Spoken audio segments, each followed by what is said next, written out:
The September 5th, 2024 meeting of the AMATS Technical Advisory Committee. It's 1 p.m.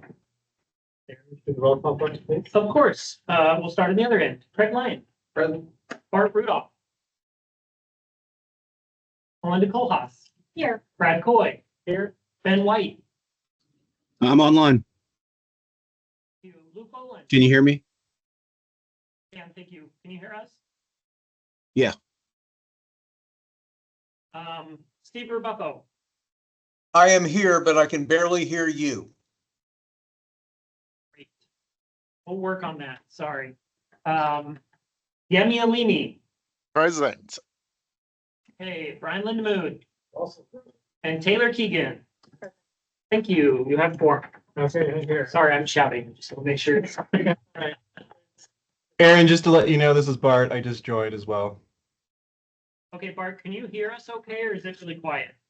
It is soft. Do the other set. Let's go around. But just to let everybody know, we're working on the setup because we're having some troubles with the owls, so we may be moving to something useful and better. So we'll keep you guys informed as we look into that. Okay, so if we speak a little bit louder, does that sound better for those online? That sounds Does pretty for good, me. Brad. Okay, so we'll just try to project a little bit more. I know that I'm one that my wife is pulling my voice doesn't project quite as well sometimes, so I'll think about that. And then, okay, next is to do the public involvement announcement. Would you do that for us, Aaron? Of course, AMATS committee meetings are open to the public, and the public is provided an opportunity to comment at each meeting. Business items are first presented by staff or consultant. Then the committee is given an opportunity to discuss the business item. Then the public is invited to formally comment. Each participant will have 3 minutes to speak on their topic. A couple of housekeeping items. If you're not speaking on if you're doing this virtually and you're not a member of the committee, please turn your camera off. When you're not speaking on an item, if you're joining us by phone, to mute and unmute this microphone, press *6. Thank you. Okay, thank you, Aaron. The next is to approve the agenda. Do we have a motion for approving the agenda? So moved. Second. Moved by Mr. Lyon, seconded by Mr. Boland. Are there any changes to the agenda that are needed? Hearing none, are there any objections to approving the agenda? Okay, hearing none, the agenda is approved. We also have some minutes from our last meeting. We have a motion for approving the August 1st, 2024 minute. Move to approve. Moved by Mr. Lyon, seconded by Mr. Boland. Are there any changes that are needed to the minutes?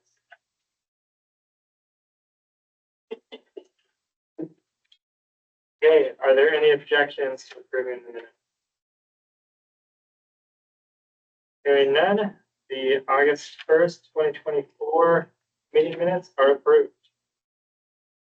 Now on to our action items. First one on the agenda is 5A, the AMATS boundary discussion. That's one you'll take on, Aaron. Yes, you'll be hearing from me most of the day, so I apologize in advance. The first item we have here is 5A. This is AMATS boundary re-review. So at the AMATS policy committee meeting on August 22nd, the DOT representative asked that the AMATS boundary that was just submitted for governor approval be re-reviewed by the technical advisory committee and policy committee. Just as a reminder, this boundary was reviewed and approved. It says February on the memo, but I believe it should actually be January, February timeframe. Staff was waiting to submit it to the governor for final approval until the CO limited maintenance area was completed, which was only a few months after. So now that that's done, it was all submitted for approval. There's some concern about the extension of the boundary along the Seward Highway South from mile point 114 to 113.2. Mo, can you go ahead and pull up that backup and scroll down to the, is that just the boundary itself? Can you go to the next one there? And it's at the very bottom. It's one of the last changes made. While scrolling, there was a whole host of changes made to the boundary to help smooth out the boundary in various parts where there were gaps, and to Go ahead and scroll up one more. And to meet our urbanized area, that was good, thank you. The urbanized area changes as part of the 2020 census, as we're required to do. So this is the change where there was some concern expressed. Our current boundary ends at 114 on the Seward Highway, so we're a little south of the Potter Marsh Way Station, I believe. And as you can see, we have that small, the hatched area is our existing boundary. And there's that small block there at the very bottom where we have our boundary currently, where there's, anticipated growth within the next 20 years. And there was kind of an irregularity in the boundary because the associated transportation network with that area wasn't included in. So that combined with the fact that the Seward Highway is a pretty significant route for AMATS. It is the only way in and out of the boundary to the south. And it's a huge economic generator and a generator of vehicular traffic.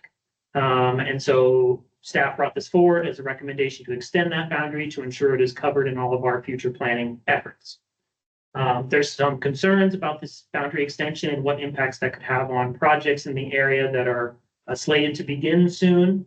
If this boundary extension were to occur, those projects would then have to go through the AMATS process, so inclusion in the MTP and the TIP.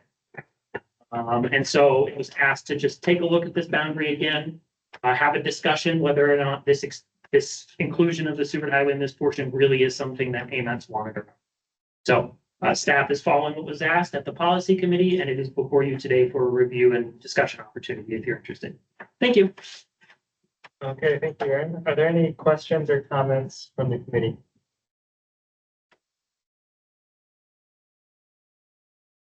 Maybe a comment before we get to the motion.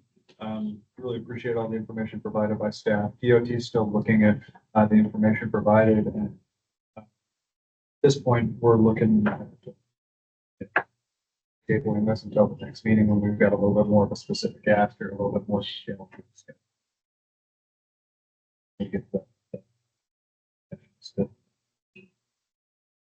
Okay. Sounds good. Other questions or comments from the committee?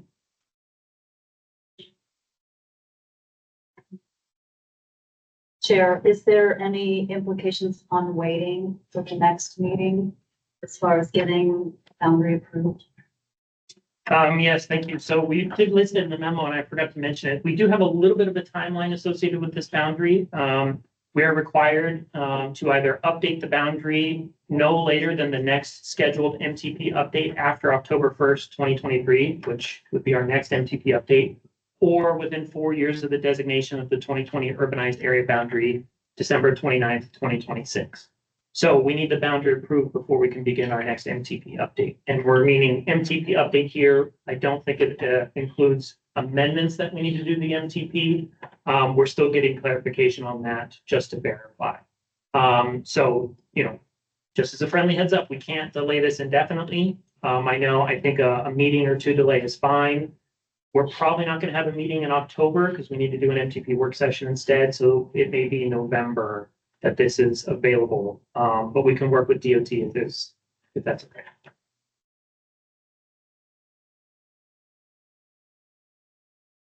One question I have is looking at process-wise. So everything was approved to move forward and it was submitted to the governor. And when does it become official? Like this is a change that is now the boundary. When the governor approves it. So it was on the governor's desk, and if he would have signed off, then it'd be done. It wasn't at the governor's desk, but it was submitted for the governor or their designee. DOT kind of works on that end there. And I don't know if it actually goes to the governor desk itself or to the commissioner who's typically been designated with the authority of the governor. That's up to them, how they work all that out. It just says governor in our agreement and the federal reg. So once it's done and signed by the governor or their designee, it's official.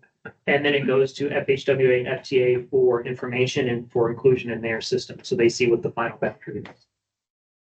So this caught it just before that final step, which gives a chance to get this. And it sounds like it's a request coming from DOT. And as you comment about maybe extending it, that's what DOT leadership is probably asking, or thoughts on that? Internally, that was the discussion. A little bit, not to dig into this, but. Yeah, I think a meeting will. And if we recommend, it's the policy decision's final call on that. Ben White has his hand up. Go ahead, Ben. Can you guys hear me okay? Yeah. Yeah, I think the one thing I wanted to point out is that Fast Planning, the MPO up in Fairbanks, has had their boundary sitting on the governor's office for quite some time now. So I think, delaying this further just jeopardizes us not getting this wrapped up sooner rather than later. And so I think the MPO, as an MPO, we need to look at what's best in the best interest of the MPO and take a look at this boundary as a whole. And I think those discussions, I want to make sure that we're not delaying this too much, because there is the potential that once it does go to the governor, that this could sit on a desk for quite some time. And so we probably should move it sooner rather than later. Okay, sounds good, thanks. Will this change or not this change? Do we feel like it'll be more promising the governor would sign off or not sign off? Like when you saw this, was it the governor's office saying, hey, catch this, or was it DOT? My discussion with them in the central region.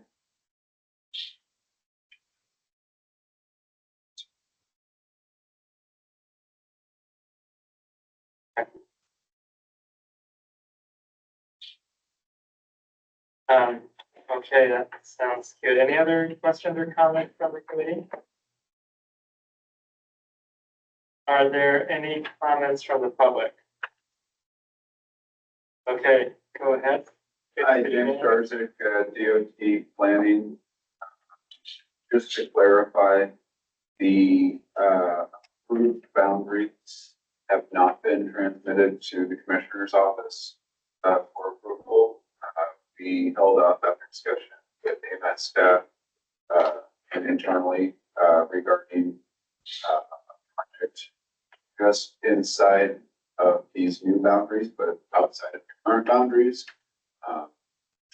Trying to ensure that the federal obligation for that project could.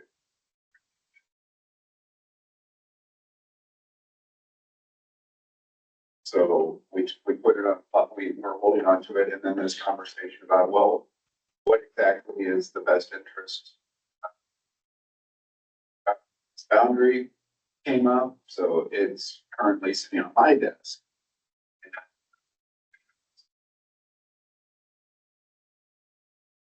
Over the approved version for the new and improved.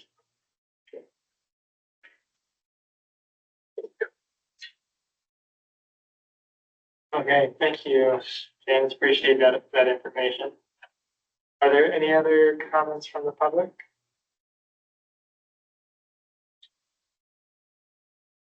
Okay, sounds good. It looks like then the question is back before the committee. What is the will of the committee? Move to table item 5A till the next TAC meeting. Second. Moved by Mr. Bolden, seconded by Mr. Lyon to table until next month's, Just the next TAC. the next TAC. Next month we may not have a TAC. Next TAC. And are we able to make that decision, or is this a recommendation to the policy committee to make that? It's a recommendation to the policy committee. It still has to go to the policy committee. That was part of the initial discussion at the policy committee, whether it would come to the TAC and stop, or whether it would continue through to the policy committee. Everything goes to the policy committee, regardless of what you guys decide, and we just provide your guys' recommendation to them to table it and then see what they will do. Okay, so would it maybe rephrasing of your motion to be recommended to the policy committee allow discussion at the next TAC before we provide our recommendation. That because, you know, they could take it and they could act on it. So regardless of what we move to do. Yeah, no, that's helpful.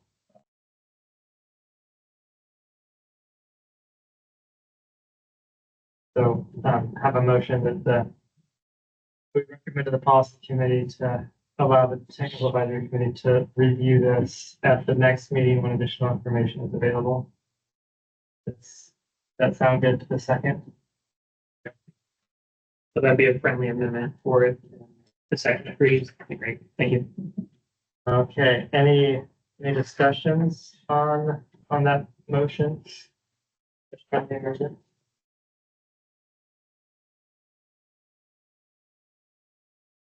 I guess one question that comes to my mind is if the policy committee does choose to act on it, is there anything that we then hope that they would know that is good for us to discuss now so that we have a chance? Or so that they act and are we okay with them potentially not putting it back to us?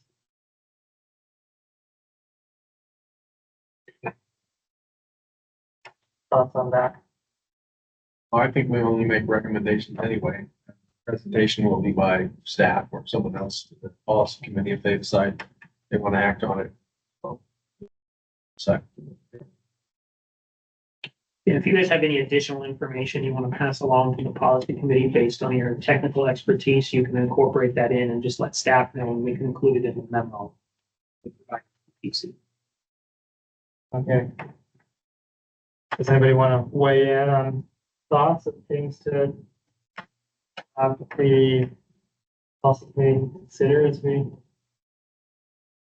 I think more information on the project mentioned. It's the desired timeline for this project. Is there construction associated? What is that deadline? What is the timeline and implications for the public process and how does that fit into a timeline? Because that's what this is to. And the overlay of scenario 1, boundary is as proposed. Scenario 2, boundary is altered. Yeah, that would be really helpful. But I can provide a little bit of information. So the project that's mentioned here, Culvert Highway, that's a HSIP highway safety program.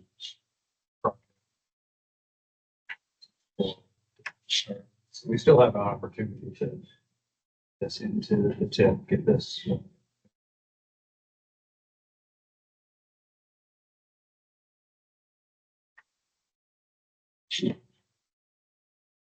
So that can, are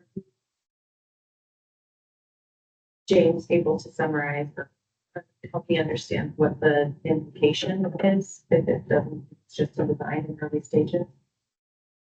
So I think in this situation, we have a path to work on that project because it's not currently in the boundary, they're outside of the existing AMATS boundary. So we can start the project right now, but with the boundary change. So it'd be a 6-month delay if we were to incorporate it in the boundary? I think tip amendments are 6 to 9 months is the timeline I'm getting, actually probably closer to 9 if things. Well, so just for clarification, the AMATS portion of a TIP amendment is 4 months to get through everything. And then it's typically we give 1 to 2 months for DOT approval and then DOT FHWA approval and incorporation of the STIP. So 6 months, depending on how long it takes. The current amendment has taken a lot longer than that. So right now we're talking about delaying the project 2 months at the least. 9 months at the least. I think at this point, the project, well, Anna had her hand up. Did you want to? Yeah, Anna Boson, Central Region Traffic Safety Engineers. I manage the HSIP program. And so this project, has been nominated in the past. It's been on the books for 4 years. This is the last cycle to get the money obligated for this project. So we need to start the process of setting up the project. So with the current boundary, not including this project, that facilitates the project being able to move forward. if there was a delay and we had to include it in the TIP, we'd likely also have to then trigger a new HSIP evaluation and getting it scored across all the needs of the state again. That's. How long would that process take? It's an annual cycle. The HSIP nomination process is due at the end of this month for this coming fiscal year. And then they're ranked and scored against the other projects that the other regions put together. So I'm not familiar with what they're proposing, but it's a competitive process.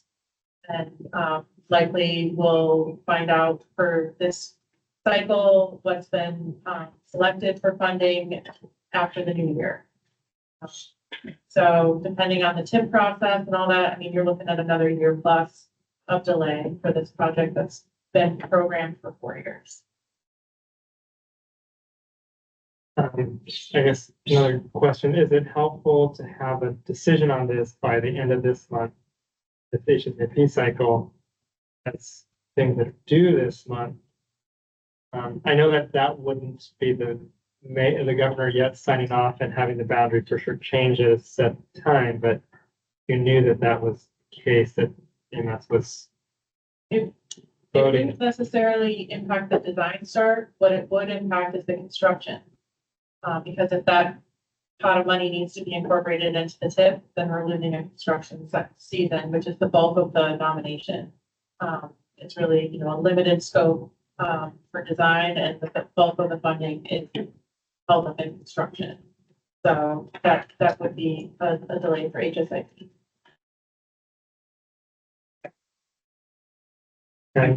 Sorry, it's a little confusing what's being talked about here. So just to help for those in the public that are clearing up. So right now, the project's not in the TIP. It wasn't within the AMATS boundary prior, the 2010 boundary we have up there. The new boundary changes would put it in the boundary. However, that boundary has not been approved yet. So it's technically not within the AMATS boundary. Have you guys put in the documentation to get the project started and obligate all the funds now? We can't obligate all the funds. We can only obligate the design funds right now. Great. I think that's what people need to understand is that, right now, if you put in something for it, you'll get the design funding. However, by the time you get to construction, if the boundary is approved, then there may be the concern, it has to be in the TIP, and that's what delays it beyond the year that you have to obligate. Okay.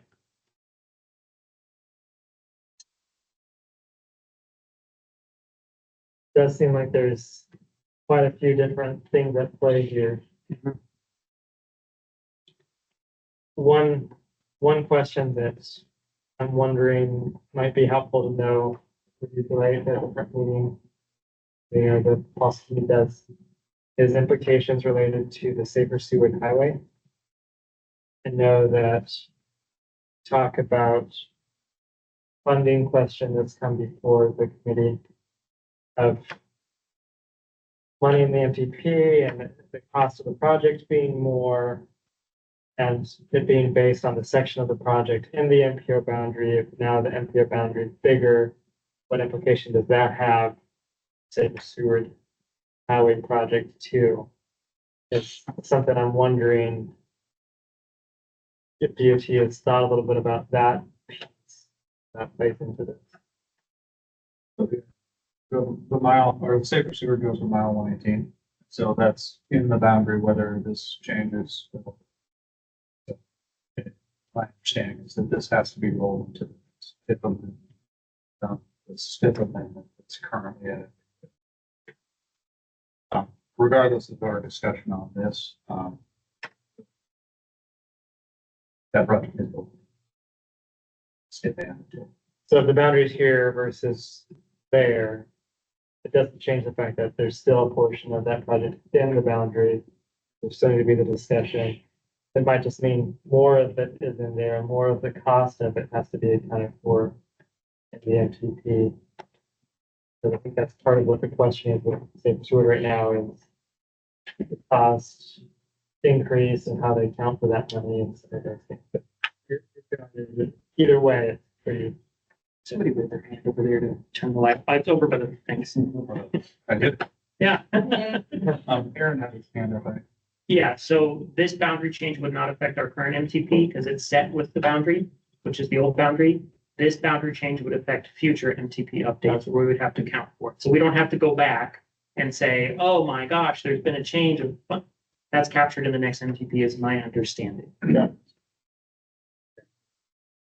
We can address it at that point. It doesn't have those implications. Okay, that's good.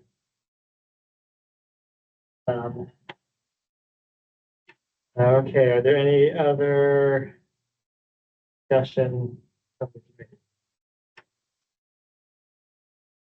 So the motion before us is to request from the policy committee that they delay decision until the technical advisory can review it at the next meeting. What is the width? Yeah. Should I do, I guess, are there any objections to approving that motion?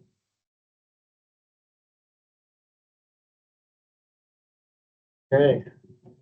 I don't hear any objections, so it sounds like that motion is approved. Thanks for the conversation on that.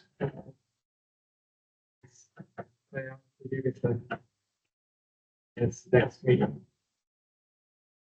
Moving on then to our next item on the agenda is the Fifth Avenue HSIP project. Sharon? I'll start and see if Anna wants to fill in for anything that I miss, just to give a little bit of background. And then Anna, would you want to take over and talk about what you're kind of looking for? Okay, so just as a reminder, and this is the background, on May 20th, we had a joint work session between the PC and the TAC to review HSIP projects that were in the TIP. There were a number of projects that were in the TIP. Two primary ones came to the forefront of the discussion: the flashing yellow arrows, and then this Fifth Avenue concrete street to Carluck Street pedestrian improvements. At that work session, there was a ask of AMATS to provide input into the HSIP project about some options for improvements that are being done. It's just a reminder, AMATS does not approve this project or approve these things. It's just part of the process to give input into the project itself. So Anna. Sure. So before you have a memo summarizing that work, the meeting, as well as the specific asks for your review and recommendations. And then there's also should be an attachment that has kind of an aerial photo that shows the existing conditions and some of the locations that are called out for review. Go back to the memo. Letter A talks about two options for median barrier. So if I want to back up, the original nomination is to treat pedestrian and bicyclists who are crossing mid-block between Carluck and Concrete Drive along Fifth Avenue. Currently, it's between 35 and 30 miles an hour in this stretch of the roadway. And it's about 3/4 of a mile between the signalized intersections. So that is a long distance for pedestrians to cross, to not cross.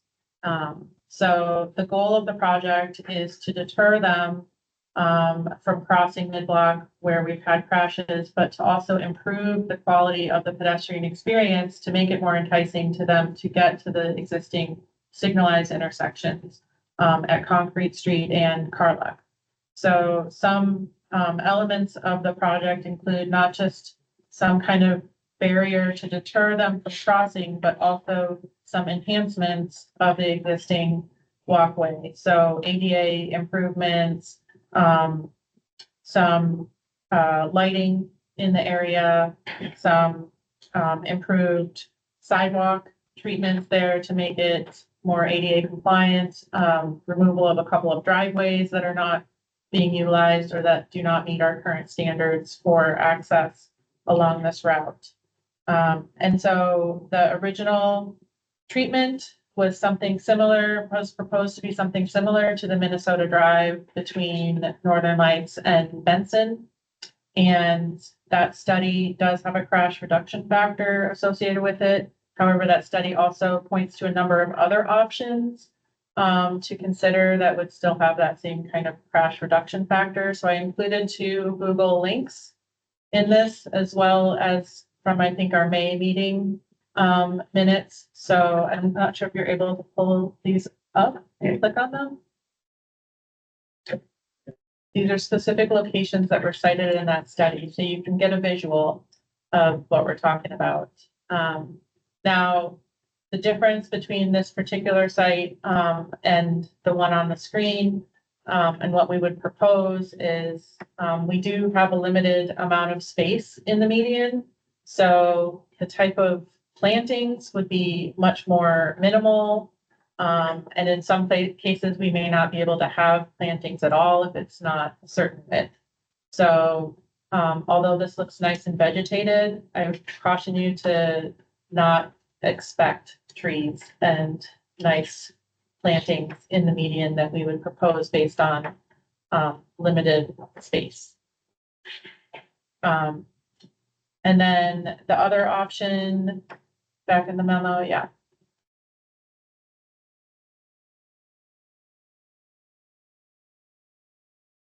So more similar to the median that you'll see on 15th Street in the Fairview neighborhood, where it's kind of a 2-tiered curb with stonework and then a plantings on top.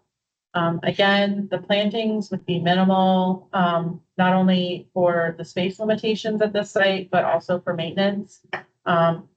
And so maintenance would, if the city would like plantings in this area, then we need to talk about maintenance, but that can be hashed out in design. So I'm not asking for specific comments related to the plantings, but more to the structure that you see in these 2 options. So I can share with you after the fact that study had some other treatment options that are definitely less desirable from an aesthetic perspective. So although the current location on the Minnesota Drive may not be the most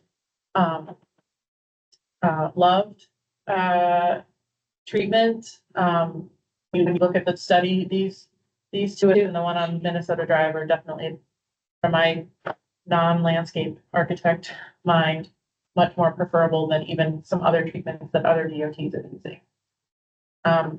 So to get your feedback on these 2 options would be helpful, as well as some of the other treatments that are listed in this memo.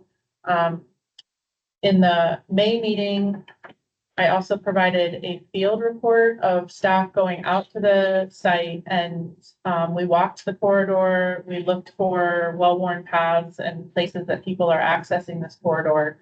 And the main place that people are accessing it is coming up from 4th Avenue and 3rd Avenue by the jail, and accessing it through the municipality parks land there. And so at the May meeting, we also discussed fencing in that area, but we would need cooperation from the municipal parks department to consider that. And I'll just point out that the Fairview Community Council has also requested that fencing be put in. So those were 2 things that came up during our walk audit. And the last thing that I would like to make you know is the Merrill Field. With the approach area and the airport, there are restrictions on the type of lighting that we can offer in this area. So we would, encourage any kind of support you have for us to be able to get lighting in this area, because you'll see in the drawing, there's a good chunk of the corridor does not have any highway lighting in the area, and there are nighttime crashes, so it is warranted for treatment with lighting.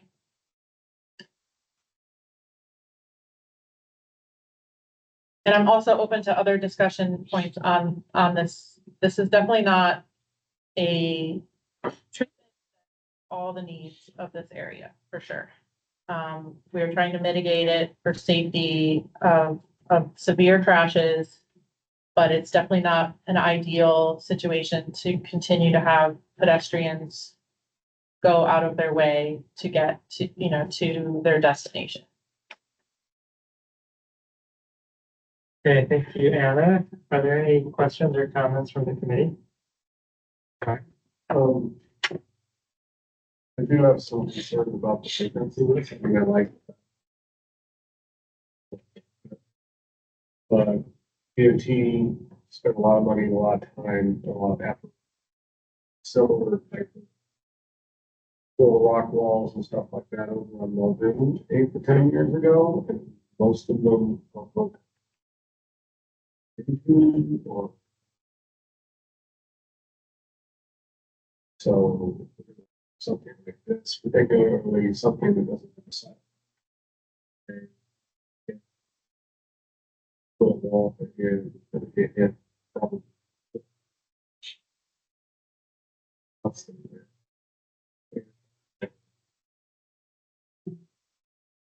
Yeah, I think it's maintenance is definitely something that we'll have to address in design. There is a difference between the walls on Muldoon and this wall. This has been crash tested and it's for vehicular way. The walls on Muldoon are more of a decorative. And in that instance, I think it's good to point out that we did enter into a maintenance agreement with the city for them to maintain those walls for 10 years. And so, you know, that hasn't happened. And so that in the meantime, the 10 years has expired. And so the DOT acquired now the walls in the shape that they're in. There's nothing for them. No requirement for them to get condition when we got them back. I haven't reviewed the maintenance agreement. It wasn't paid for with HSIP. So I'm not familiar with it, but I think it shows that both departments have a problem, you know, funding wise and manpower wise to maintain it. So I think it's valid to consider maintenance in the decision of these. So I agree.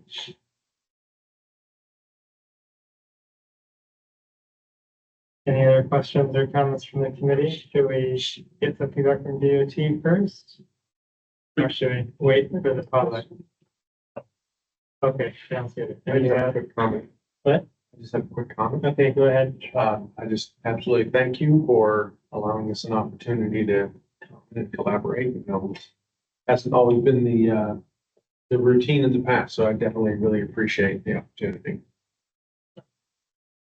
Yeah, and I second that. I want to say thanks for bringing this. Sounds like you're dealing with a lot of constraints and we see that. So, yeah. I will follow that up with some comments. So I was hoping that maybe you could get an option preference to a landscape median with the Jersey barriers with a cord treatment on top, similar to what is on Spinard Road on the hill, on the northernmost section of Spinard Road. There's a pathway there on the west side of the one-way road. Could you go to the pictures? Yep, so just like that. I think that something like this would serve a better dual purpose that would help protect the non-motorized users in the sidewalk, as well as keep them out of the roadway facilities. There's no vegetation associated with this. I think that would we'll give parks some of this. For those on the phone, that was wiping my brow. The intervention. Also on a cursory glance, it looks like this sort of treatment will work on the northern side of the road. We have a little more room there. I think the sidewalk is 6 foot plus. I know it would be harder to implement on the south side of the road, but I don't think it's impossible. I would leave that to a technical team to figure out. And then regarding winter maintenance, this is maintained by street maintenance in the winter with the trackless machine. And I don't have pictures, but from memory, I believe that they're blowing snow into the park adjacent. So I think that there's space for that again on the north side of the road. Might be a little tougher than south. And I know that trackless equipment is, we experience it at parks, street maintenance experiences it. They are put through a lot of work. And so the workforces that think of equipment, a lot of equipment is with those especially. And I know DOT has communicated that they have a struggle keeping trackless functioning. So I'm curious if your program has any funding or like this project can help accommodate that like secondary maintenance aspect or to fund equipment for the camp. Okay, so the girl can I dream. know. So that's okay. So thank you for answering. And then with regard to your other items, Parks does not object to a fence adjacent to parkland or even within it. We can work on the details. The suggestions C through F are welcomed. Addition, removing driveways, that's a great idea. And then the response to G, which is illumination. Obviously, illumination is great.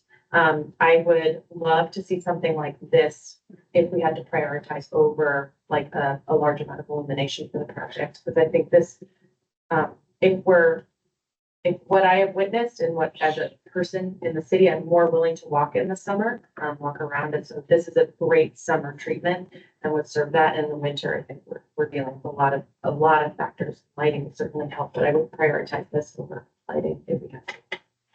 And again, thank you. Okay, other questions or comments from the committee? Go ahead. Again, thank you so much for bringing this for our input. PM&E worked on an HSIP project on Providence and Alumni Drive. The goal was to prevent jaywalking between two bus stops. That's the roadway. We looked quite in depth on all different treatment measures. The problem that we faced was there was a curvature in the road and that, interrupted the sight distance. But some of the things that we were careful, as we considered options, is anything that somebody could maybe get over, hop, skip, jump, push your friend over, they will try. So even the one with that kind of a trapezoidal treatment, if it looks like they might be able to get up over it, they probably can, and then they can probably trip. So that was some of the experience that we encountered when we were considering options. We elected not to move forward with a more robust treatment in the median. Instead, we focused on either side of the roadway to bolster and protect and try to encourage travel to the intersection. So that's just some of the feedback that I can share.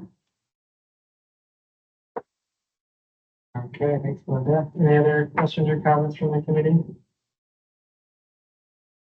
Okay, I think we're now ready for comments from the public. And Mr. Baskin, go ahead. Yeah, Sean Baskey, Private Design, DOT. Just to add to the concerns about vegetation and other things, I believe that with that project, we had installed parentheses, vegetated medians, trees and other things. We had through an agreement with the municipality again to maintain some of that stuff. It became untenable with the traffic volumes and other things. So, we're likely to get comments from the public to request, things that look really nice, big vegetation and other things, but it's really, even from the munis side, it's a safety concern to put anybody in that space. So, any option that is hardscape that, is likely best. Okay, perfect, thank you. Any other comments from the public? Go ahead, Shane. Hi, James Dorothy, some region planning again. I've been kind of looking at this myself and diving into like the intent. That's really the issue here. As mentioned earlier, folks transitioning from 4th Avenue up this wooded area onto 5th Avenue and then crossing the road seems to be indicated as what the biggest issue is. The fencing would help with that to a point because it's as far as I can understand non-contiguous to another fixed point. So we would just have a wall that. So I'm not sure if that fully meets the intent. And so I'm thinking to myself, if we were to explore fencing from the Anchorage Correctional Complex on Fourth Avenue, along Fourth Avenue, and tie into the existing fence for the business there at the southwest corner of Latouche and Fourth. And I know you all need a map to get this, but the basic idea is that there could be a fence along Fourth Avenue, which would impede anybody going up that hill. The downside, of course, would be that they would have to out of direction travel about 2 blocks to be able to get up to Fifth Avenue. It's inconvenient, I know, but that's an option that would restrict people coming up that way and push them towards signalized intersection. Like, I want to put that in the might Okay, thank you, James. We have to follow that. Okay. Yeah, I have a couple follow-ups to some of the comments. There is an existing chain link fence that we would be meeting. So we are gonna be completing that gap. If this is something that is encouraged by, the boards here. So it meets an existing chain link fence, as pointed out in the attachment. But I agree that, there's a bigger discussion about safety and mobility in this area of town. There is a need for pedestrians to get safely from that area of town up into Carluck. So, we need to recognize we're not probably going to solve everything with this project. And including, Member Polis's discussion about the type of, how willing people are to cross. I think that we have different types of barriers around town, and they have differing success rates with that. But this will also have a calming effect on traffic as you have verticality with something versus just a 6-inch curve. And so part of the goal of this project is to also reduce some speeds through this area so that people do have stopping distance, do have approved lighting so they can see people and can slow down if those people are crossing still, regardless of that. And then I just want to get more clarification on this treatment that you're asking for. Are you asking for this just on one side, on the sidewalk portion? Are you asking for this in the median? Are you asking for this on both sides? Ideally both sides, not in the median. And just, can you scroll down? I think there's a picture. Yeah, so this is the roadway Right. here. So there's a lot of space on the north side, I think, to accommodate that, especially if we want to partner. Create more room to do that, Right. that parcel. Okay. I think on the other side, I mean, you can see behind that white pickup truck, that's Yeah. pretty tight in Pretty there. narrow. So I really am asking for this treatment when possible. Right. Ideally throughout the corridor. Yeah.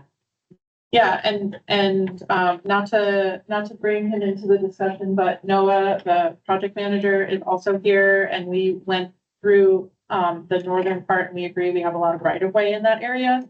And so we were also exploring some other options of moving the sidewalk, but then you start getting into some, real expense, and there's some utility concerns too with some of the catch basins that are in the curb line on the outside. Currently, the median does not have catch basins. All the drainage goes to the outside catch basins.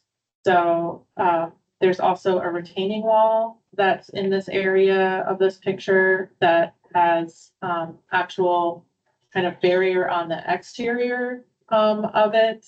So there is some limitation from elevation. So we might have to then move the retaining wall or narrow the space such that it'd be too narrow to accommodate snowplows. It starts getting, a little tricky on the north side. There's a pinch point basically in the middle of it. But we were looking at some of these other options to kind of try and funnel people to the right place. My concern with funneling is that if we don't offer something in the median, they will likely walk along the median in between and just traverse the median. So, and then they might be, you know, kind of ping ponged, if you will, around in that area if they see that they now can't access the sidewalk, but they're gonna go back to the median. Can the median then just have like a central intervention of like burying the terrain with boulders or something? Not necessarily boulders. No, but right, okay, yeah, okay. Yeah, I love boulders. I love the idea. I mean, so the part of me that wants to see this succeed is that this is also the entryway to the city. There's a welcome to Anchorage sign on the right-hand side. There's, you know, an idea that this is the gateway to the downtown. And so seeing concrete barriers on both sides and potentially in the middle might send a different message than even what we're hearing from the Minnesota wall.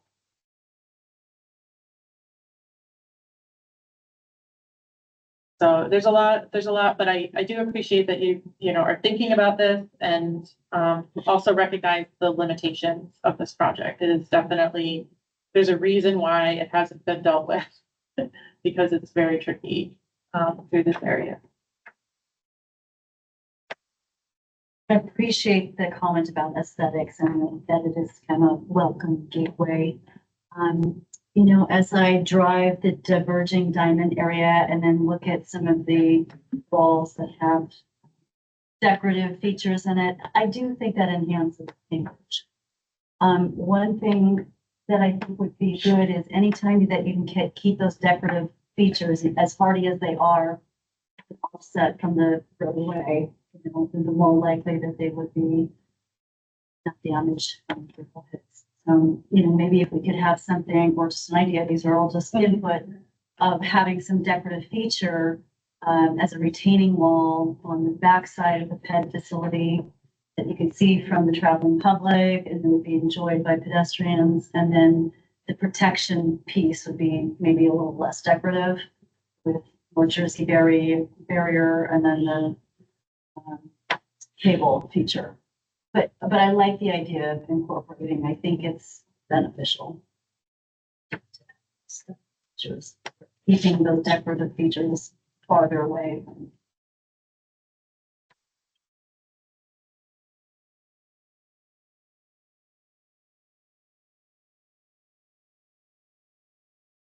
Sounds like we've had some good discussion, provided some good ideas.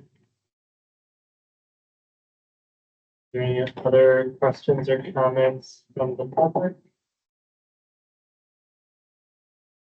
Okay. What is the will of the committee? Do we need to have a motion, something that we suggest or recommend? Yeah, the ask here is to have you look at the options that were presented or any additional ones that you would like to recommend to the policy committee to then have them review it and submit that to DOT for consideration. So it could be, you know, move to approve what's in the memo plus whatever else, or recommend the policy committee forward the following X, Y, and Z to DOT for consideration for the HSIP project. Okay, what's the will of the committee with that direction from?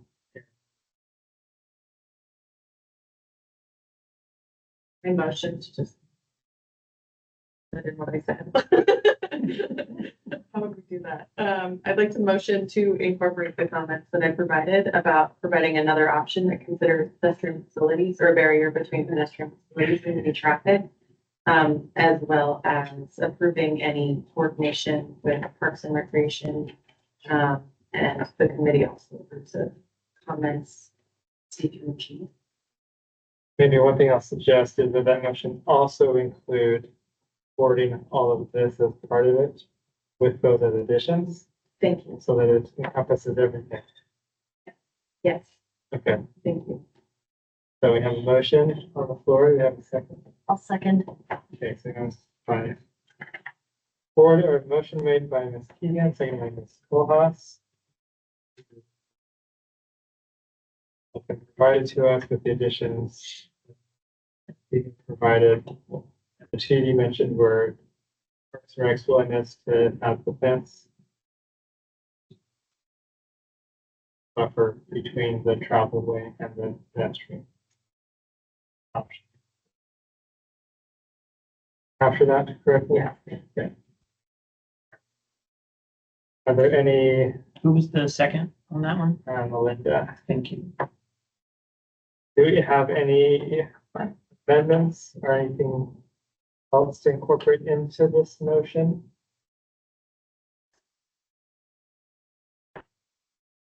Thanks to have the policy committee consider. Okay, so so we return them to the motion on the floor. Are there any objections to approve?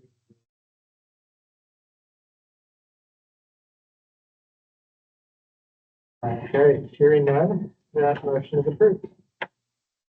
And again, thank you, Anna. It is great to have AMATS get to provide some comments. Weigh in on some of the HSIP. And if I could just say that the next, to follow up in the general HSIP, since I mentioned the timeline, we are putting together nomination packets at the end of, turn in by the end of this month to our headquarters office for review and ranking consideration. In that packet, we will be including the recommendations from AMATS and city for two other locations for consideration and ranking. So that's the Mountain View Drive between Taylor and McCary. And then the two intersections on DeBar, which is DeBar and Airport Heights and Burgaw and DeBar. And so those will be included in our packet. After we go through and find out which ones are selected by headquarters from the ranking and scoring process, I plan to present those, or at least ask to present to those to the committee to get additional feedback. And so I would anticipate that will be this winter. That's Thank you, Anna. Moving on to the next item on our agenda is item 5C, DOT&PF STIP comment response letter. Go ahead, Aaron. Thank you. So, as everybody may recall, DOT released STIP amendment number 1 this year for public comment. During that time, AMATS provided a letter with comments. So DOT responded to those comments and then provided it to staff on August 26th. And so you can find those attached to your packet in front of you. I wasn't going to go through the actual responses themselves unless you had specific questions, because they're pretty standard responses, and we appreciate DOT's time and effort in reviewing those and providing us a response.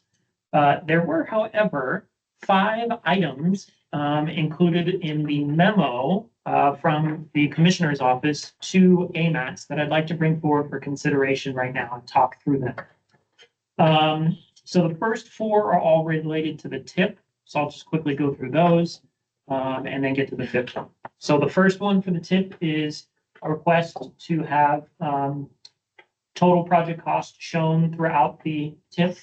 What we're required to do in total project cost is not just show the fiscal years of the current TIP and then what's expected in the future, but all prior year obligations for projects. So if on a $50 million project, you obligated 10 million in the prior year for design and right away, and now you're in the final stages of construction, you'd only see 40 million in there for the total project cost. You wouldn't see the full 50 million project cost. Staff has already been kind of working on this effort for the TIP. We saw it in there for the STIP corrective actions. And we've been discussing how best to approach this and try and get it incorporated into the next TIP amendment. It's going to take a lot of effort, but we think we can get it done. So staff's recommendation is to move forward with this edit that was provided to us by DOT. Number 2 is just a quick correction. We have table 2 in the TIP titled Complete Streets, but in the table 1 summary, we refer to table 2 as non-national highway system. That's a carryover from previous years, and we missed that in our TIP 2 or TIP amendment number 2 submission. So we're recommending changing that to match up in the next TIP amendment to just say complete streets. for it all. Table 2 and 3 have carry forward. This is the fund code. We're being asked to provide a summary. We actually do have a summary of all of our carry forward. It's very clearly outlined what is the carry forward funding, what funding it comes from. So like STBG, Surface Transportation Block Grant, CMAQ, Congestion Mitigation Air Quality, etc. We listed in there, we listed what years it's anticipated, and it's shown in the appropriate tables. So, you know, it's there. However, staff's reading this comment as it's a little confusing and more clarity is needed for the table 1 to show the summary a little easier. Staff is already going to work on adjusting table 1 to make it a little cleaner for the next TIP amendment. So we're recommending incorporating this edit into the next TIP as well. And then finally, there's been a request to break out the state and local match into individual separate lines. We did actually get this request from DOT staff prior to this letter. Mark Eisman, who works on all of our TORAs and grant agreements and everything, requested that we start looking at this where possible because it makes it a lot easier for him in his efforts on getting the grant agreements in place. Right now, we do individually separate it out, except when it's like a split, like 50-50 match. Some is state, some is local. We just put it as one line item. By and large, there's typically only one match for projects, but on some, there's multiple different match sources. So they're asking for us to just break out those match sources individually. You can see the Muni is expected to pay this amount of match. DOT is this amount, other person this amount, that kind of stuff. Just more clarification and a pretty easy fix throughout our TIP document. So staff is also recommending incorporating this edit into the next TIP amendment. Okay, so those are all the TIP ones. Pretty easy. Last comment that was provided to us was on the operating agreement. The comment here is there hasn't been a comprehensive update since 2002 on the operating agreement. The CFR states that the responsible parties should periodically review and update the operating agreement as appropriate to reflect effective changes. I will note there is no requirement for us to do a comprehensive update of our operating agreement on any kind of timeline schedule. That is solely the discretion of the policy committee. So I want to make sure you understand there's this distinction between this. In addition, we do periodically review and update the operating agreement. And I list the years where we have made changes. So 2010, 2012, 2014, 2015, twice in 2019, 2021, and then 2023. So, and it just, I don't have records prior to 2010 from what I can find of if the operating agreement was amended or not. So 2010 was the farthest back I could go. So I do want to note that we do routinely review and upgrade or update the operating agreement as required in the operating agreement. And then one of the last things that was mentioned here, it says, ensure the operating agreement is in alignment with state statutes and regulations. Staff's not aware of any applicable state statutes or regulations that also meet federal requirements and regulations in which the AMATS operating agreement is not in alignment with. If DOT could provide us a list of those state statutes, that would be helpful. So on this action item, staff is recommending the first 4 items be approved for staff to make these changes. And in the TAC and PC review the number 5 comment and give direction to staff. Should we initiate a review of the operating agreement? I'll remind everyone again, it is not up to the commissioner solely for us to initiate a review of the operating agreement. That is up to the policy committee, as they are the final authority for the MPO. That's all I have. Thank you. Okay, thank you, Aaron. Are there any questions or comments from the committee? My only comment would be, I mean, 1 through 4, I agree with those changes. Number 5, the operating agreement. Aaron said, we routinely look at the operating agreement and see what changes might need to be made. Every time we have our federal certification review, they have said, looks like they're in order, looks just fine and following all the rules.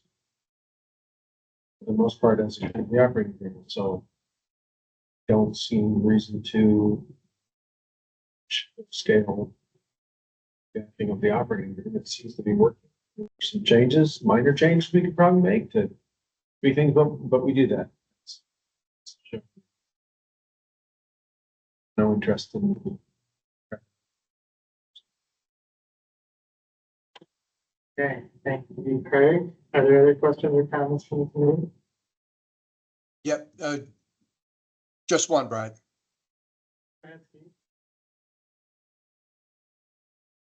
Are you there? We're here. Can you hear us? Go Uh, ahead. Yeah, the microphone suddenly went to low volume mode. I just wanted to, it's a spelling thing, not a context thing, but paragraph 5A where it says staff is not aware, I think you mean applicable state statutes versus statues. I don't know, I like statues. I think it's a better connotations. Thanks, we'll correct. Well, I could go with it too.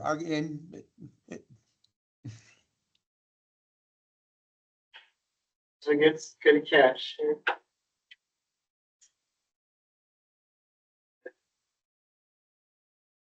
Okay, other questions or comments from the committee? I can tell Aaron's kind of chuckling over there. Yeah, I love it. I'm just like, what statutes are there in Alaska?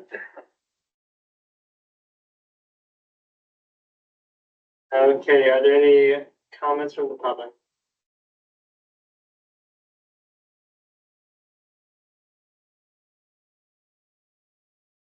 Okay, I'll move back then to the committee. What is the will of the committee?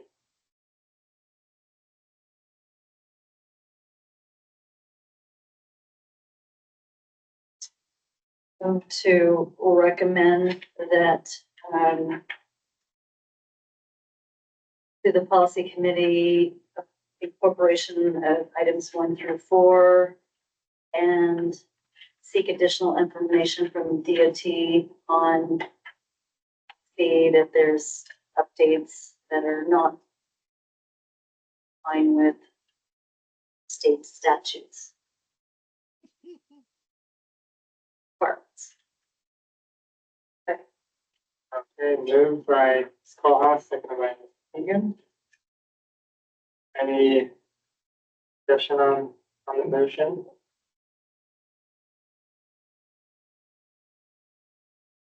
Any thoughts on additions to the motion? Okay. Are there any objections to approving the motion? Okay, hearing none, the motion is approved. Thanks, Aaron, for all your work on laying this out so clearly.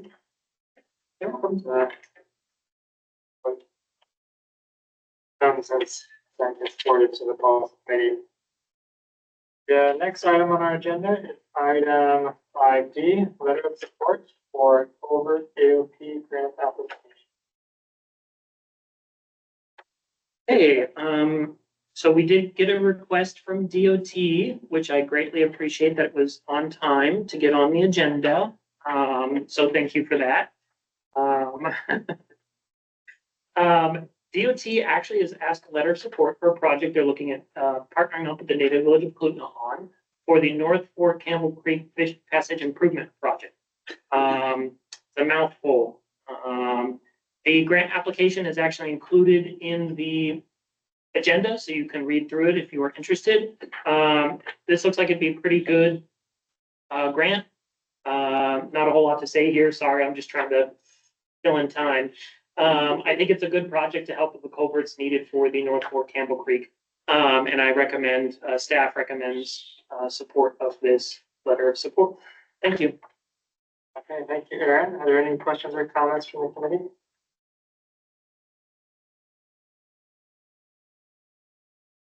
One question that I had is the native village of Clutna and their role. I haven't seen something like this with their involvement when it's in more closer to Anchorage Bowl versus closer to the village of Clutna.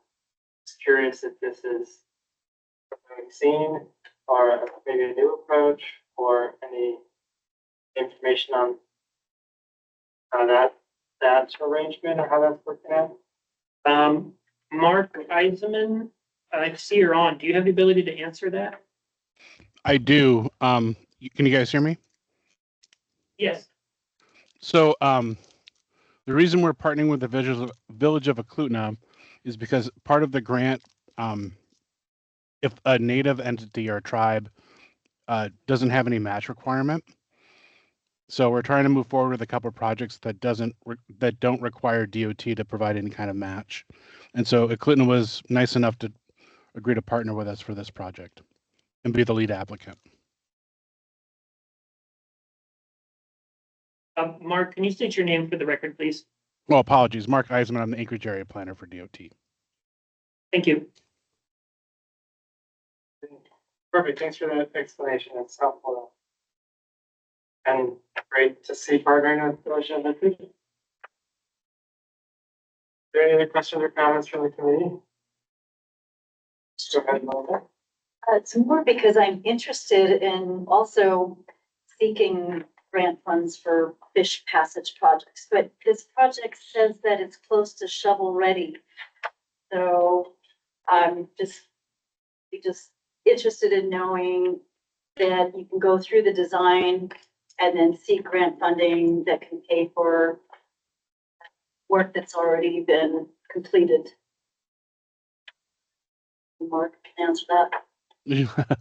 Absolutely. The grant has funding opportunities for all phases, so including planning and plans. But you can ask for everything like design funds and construction funds as well. This actual site has a long history of almost getting replaced, and then something happens and it doesn't. So we're just looking at finally trying to find a mechanism and a funding source to get this culvert replaced.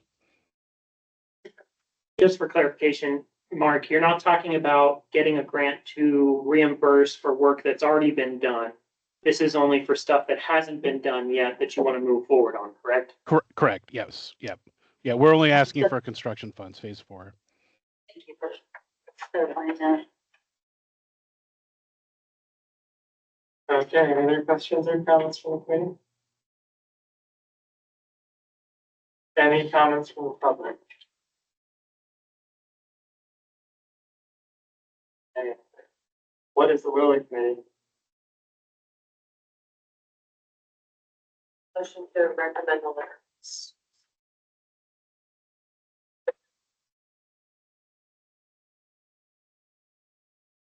Second, moved by Ms. Keegan, second by Mr. Lyon, to forward this letter onto the policy. To consider. Are we going to recommend their approval of it? That. That's what you were understanding too, Craig? Yes, indeed. Just recommended to the PC. Yeah, they just recommended it. They didn't say one way or the other. Yeah, trying to repeat it makes it. Oh, wait a second. That one little piece of. Thank you. We are recommending. I'm working. Thank you. Okay, are there any discussion on that? Any amendments or changes requested? Okay. Are there any objections to approving the motion? Hearing none, that motion is approved. Now moving on to item 5E, DOT&PF, DO3C process doc. Okay, thank you. So this is back before you all again. So just as a quick reminder, so as part of the STIP development cycle, there were corrective actions assigned by FHW and FTA. One of the actions was to develop a 3C process document, basically outlining how DOT coordinates, fulfills the 3C requirements with the MPOs in the state. So DOT drafted this. It was brought before the TACN Policy Committee in June of this year. Comments were received and forwarded to DOT&PF for their review and consideration. DOT did review, consider, and made some pretty significant changes to the document, mostly around the STIP process. So MPO staff met at our quarterly meeting with DOT staff to review the documents again for edits and provide some additional feedback on those changes. The document was edited again, and it is brought before you, quote unquote, a final time. And I say that for a reason, because it's not ever 100% finished. It's a living document that is constantly going to be reviewed and upgraded and refreshed and reframed, whatever you need to think about it, to make sure that it is in alignment with the 3C process and how things are working in the state of Alaska. So what's really cool about this document is it kind of outlines a lot of the processes maybe a little more clearly than they have been in the past. And so it is before you all today for your review and any comments you would like to provide to the policy committee. Just note that AMATS is not being asked to approve this document. It's not an AMATS document. This is a DOT&PF document. They are the ones who give final approval on it, and it is their responsibility to follow along in here, as well as our responsibility to ensure we are okay with what they list in this document here. It has everything in here about how we're going to coordinate on the MTPs, the TIPs, the UPWPs. And like I said, the most significant part is the STIP development and amendments. And there are two things I want to point out that are significant. So the first is DOT will solicit nominations for projects for inclusion in the STIP from the MPOs in accordance with the Alaska Administrative Code. MPOs will be given 30 days to submit nominations and any comments regarding evaluation criteria. That's huge. In my time with DOT, I don't believe there was ever an official solicitation of nominations from the MPO, from AMATS. So seeing that in writing here is pretty significant, and I hope we all kind of pay attention when that time period happens. It's our opportunity to provide nominations to DOT. These are not for nominations for projects to include in the TIP that AMATS uses our funding on, but this is for other things. So it could be for the state CMAQ funding or the state's NHS funding or other things like that. In addition, it's not limited to our area. So if there are projects outside our area that the MPO would like to nominate, go ahead. I don't know how much consideration will be given to those projects, so probably want to focus on the ones in our area, but it looks like we have a lot more flexibility and coordination opportunity on that. So that is pretty monumental. And another thing I want to point out is a little later on that the MPO will be invited to participate when applicable and will be given notice per the administration code on the project evaluation board for projects that are nominated. I don't think, and Craig can correct me if I'm wrong, I don't think AMATS in recorded history has been invited to participate on the project evaluation board in this way before. So that's huge. So the idea here is to allow the MPO, so the policy committee, to decide who would participate on this project evaluation board. I'm assuming that when it says applicable, they mean for projects that are within our location or within our area, not necessarily that somebody from AMATS is going to participate on the Fairbanks projects or the Juneau project. So just kind of temper expectations there, but we'll have to see. I point these out because they are pretty significant, and I want to thank DOT staff for all of their efforts. There was a lot of work that went into this 3C document. There was a lot of back and forth, and I think we needed to hash out some concerns that existed and realize that we're all kind of in it together and that we're all trying to move forward in a positive direction. And how do we work together and get that done? And I think this document is a very positive step in that direction, recognizing there's always room for improvement, but I think it's a very good start. And so thank you again for DOT for the efforts. I think this is really good. So with that all said, I do want to say staff has reviewed this and we have no recommended changes at this time. DOT has done a very good job at incorporating the concerns that AMATS has expressed, staff, both staff and the policy and TSE. There's some stuff not written in here that we're actually taking note of. For example, Melinda mentioned that it'd be nice to have a flow chart of how processes function for all the different organizations. That's something that we're looking at doing for AMATS, and DOT has stated they're interested in doing that for their processes as well. So just note that people are listening. There are changes that are happening, and I think we should all make sure to keep a nice, friendly, positive attitude as we move forward, regardless of the situation. With that said, what's being asked is for your review and any edits you would like to forward on to the policy committee. Thank you. Okay, thanks, Aaron. Are there any questions or comments from the committee? And just to clarify, you did not have any recommended changes then? Not at this time. Okay. Okay, other questions or comments from the committee? Go ahead, Aaron. So my comments may not belong in this particular document, and I agree with Aaron that this is a great policy that DOT is putting forth that shows that there's all the goals of being cooperative and transparent and inclusive, and I think that's great. One thing that I'm just going to bring up is there's a lot of identification of fiscal constraint in our TIP and our AMATS process. But one thing I want to get a better understanding is when the governor is approving these criteria, it says when DOT confirms that the three criteria have been met, the TIP will be forwarded to the governor or their designee with a recommendation to approve the TIP. What is the measure that is looked at for staffing capacity to deliver the projects? So I just put it out there as a comment, because I do think it's important for that to, for the state and the governor and to have the ability to have adequate staffing to deliver projects. So again, I know it doesn't belong in DOT's policy of how they're going to fulfill the 3C process, but I do think it's something that should be embraced and understood and as an important factor for being successful in delivering.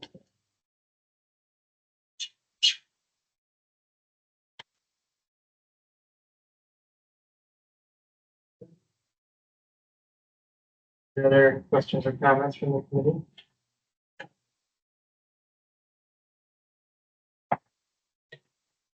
Are there any comments from the public?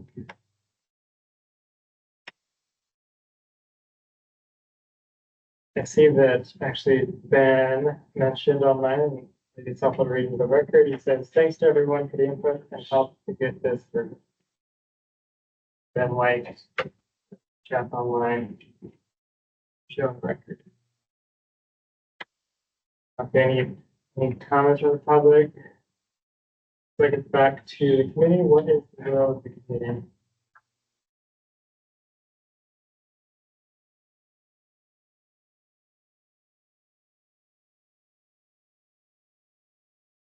Get back to the document to phrase it correctly. Okay.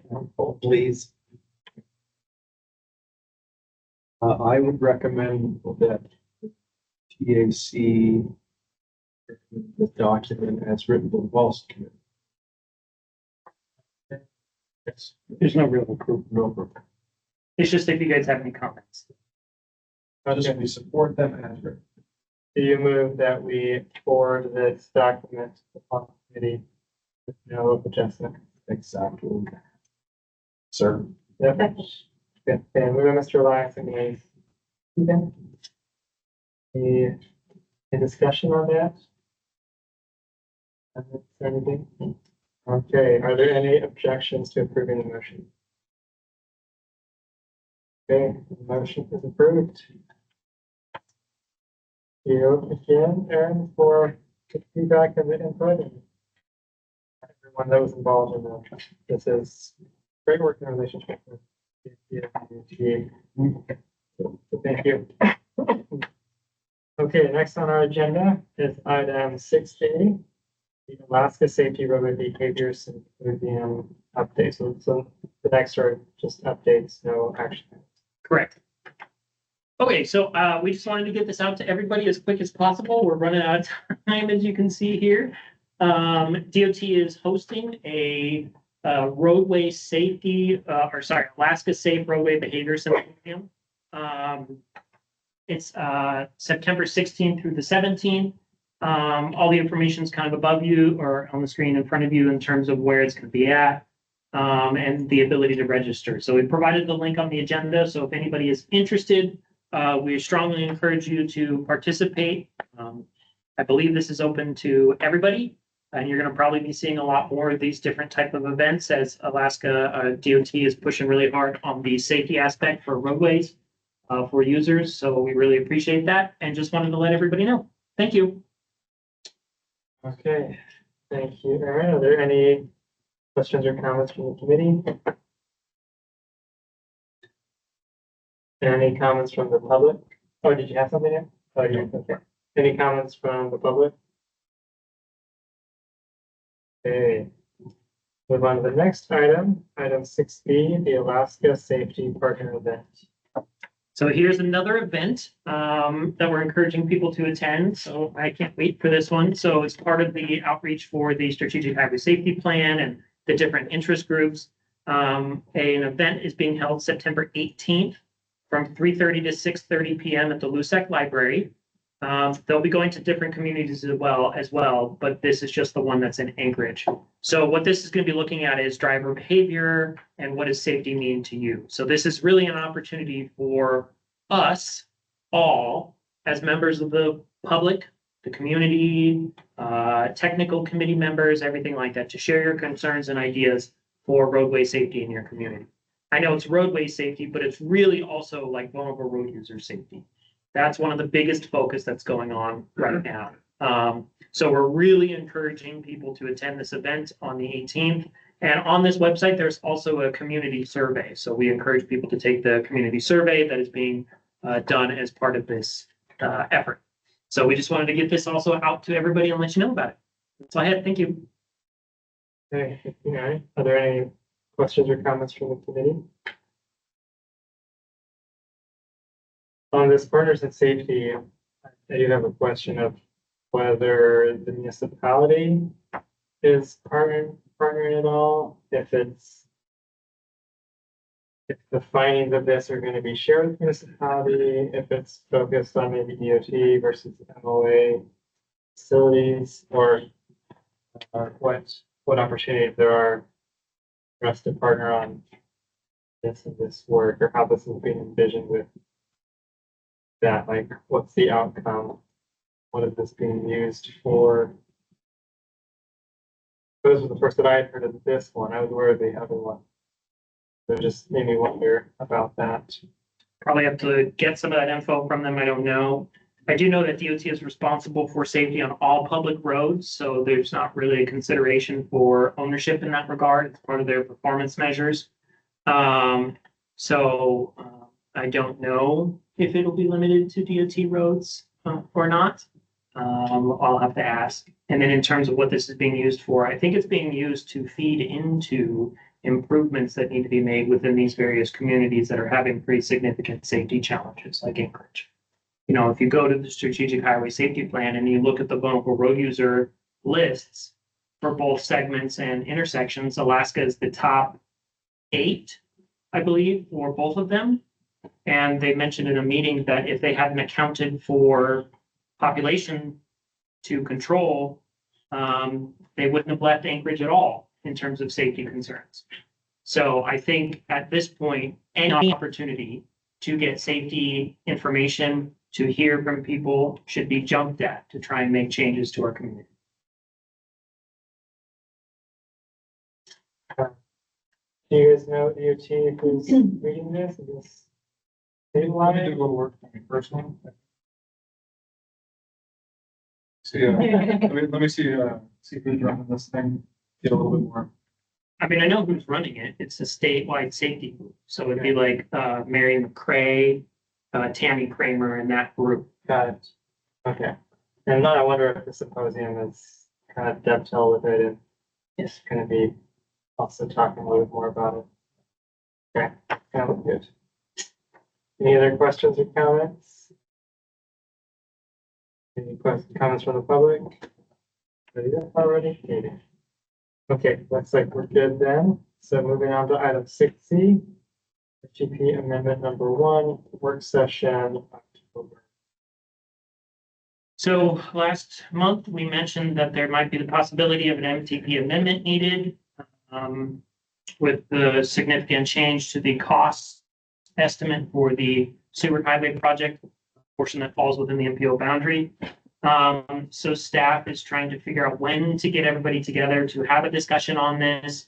Because at the policy committee, there was discussion about having the project team attend whatever work session or meeting we had, so the project team could provide some additional information about the project, where they're at, what the timeline is, kind of what the intent of the project is, and give the committee members opportunity to ask questions.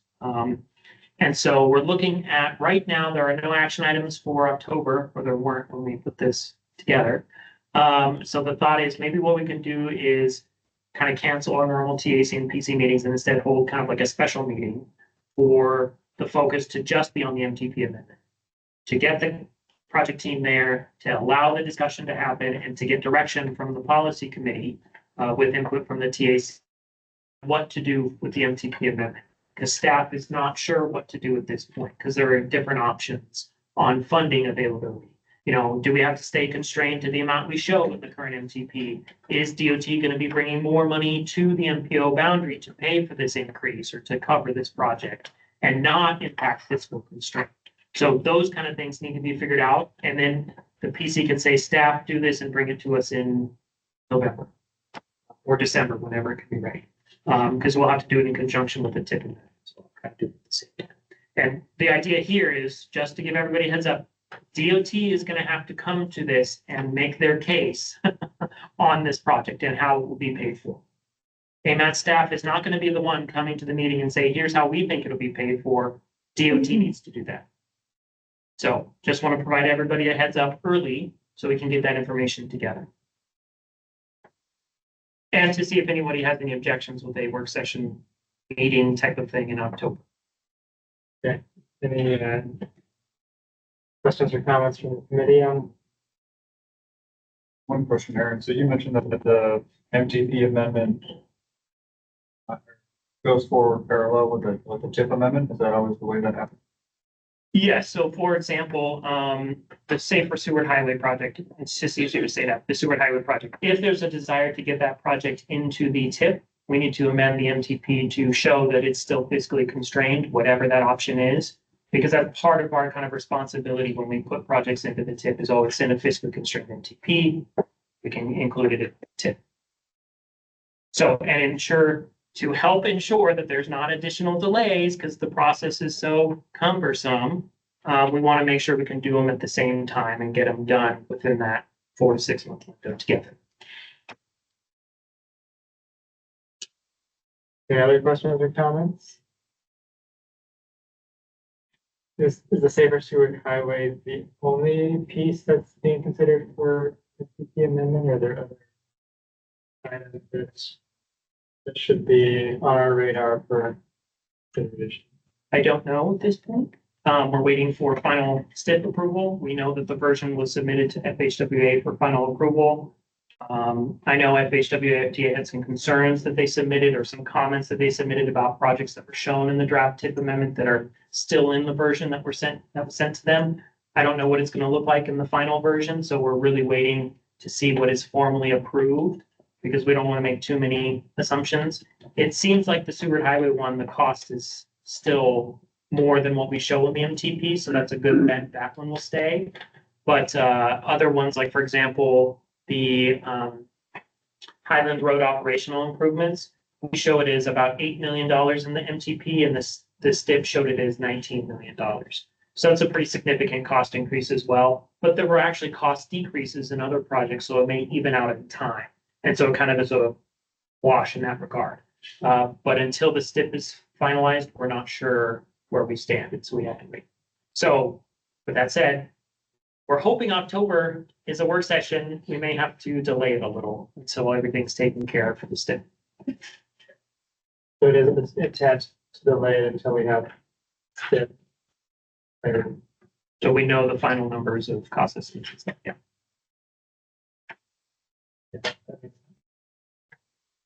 Any other questions or comments from the committee? Any comments from the public on this item? Okay, sounds good. Let's move through all the 6 agenda items. So on to a 7, committee comments. Are there any comments from the committee? Sure.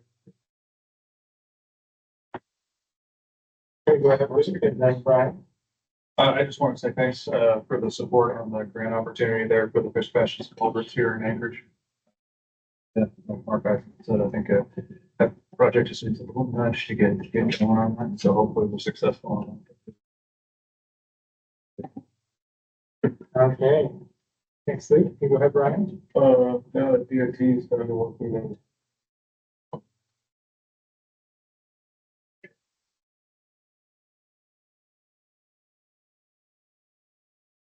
Yeah, one down at 20 mile. Should be on the roadway.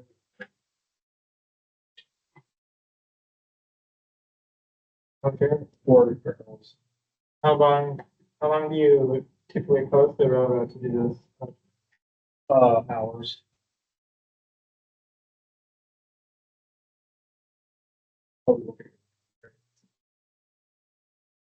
Swap meet with them.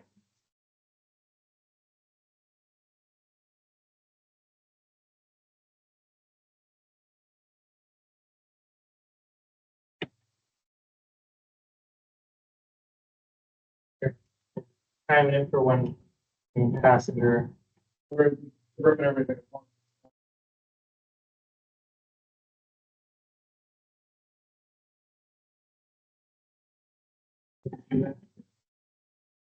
Other committee comments?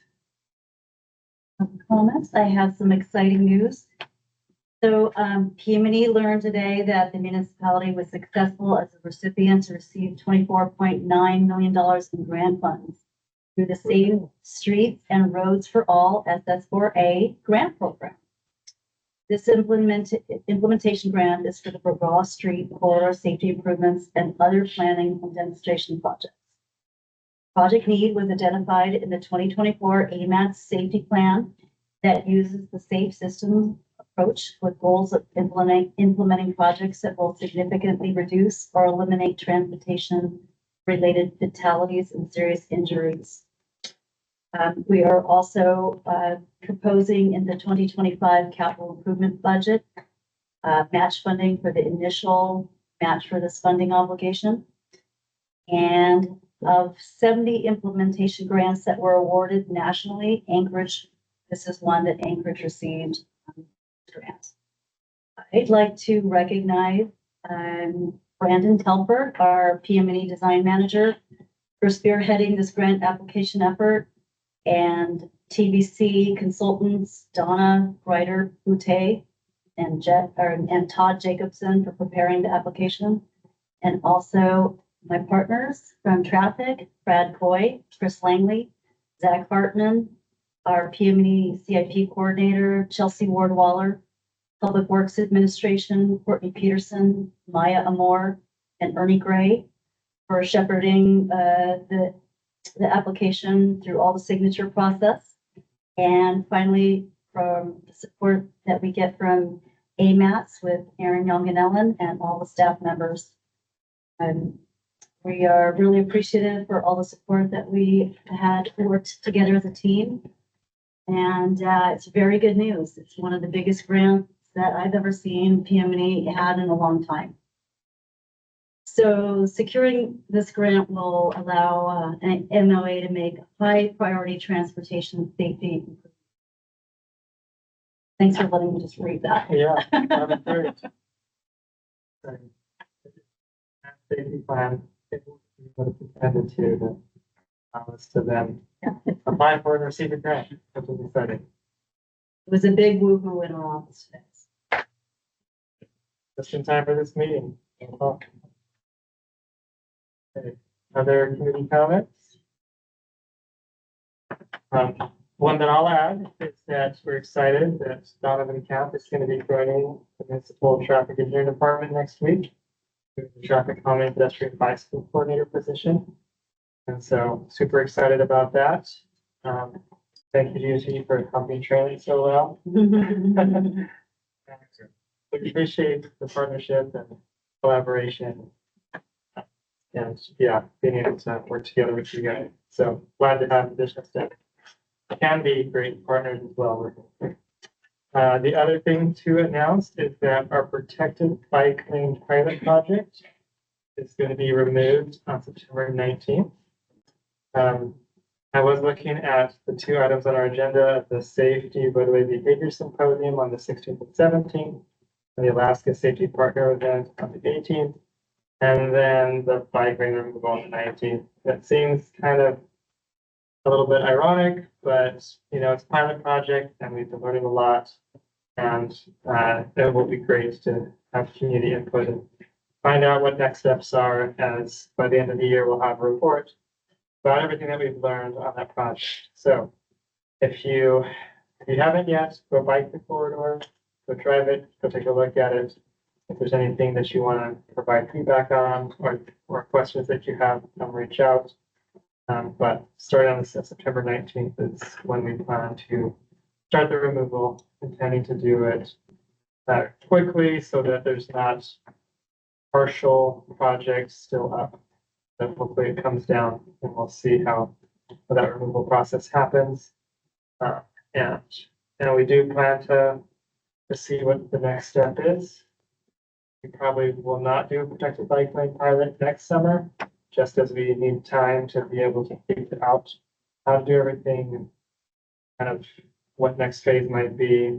But the Traffic Engineering Department is considering a neighborhood greenways initiative, looking at low volume, low speed neighborhood streets and things that we can do there, and downtown speed limits and a few other things that this pilot project is allowing us to see some community interest in and opportunities to move forward as we figure out maybe some of the longer term options, such as maybe a future winter protected bike lane pilot, which could potentially happen in future years. So we are tracking all of these kind of with the step of using that momentum moving forward.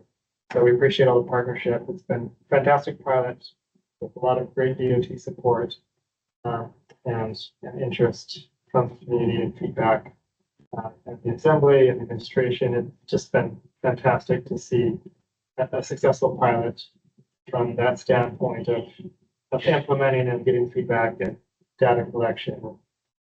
We are hopeful that it'll all end with great data and great insights.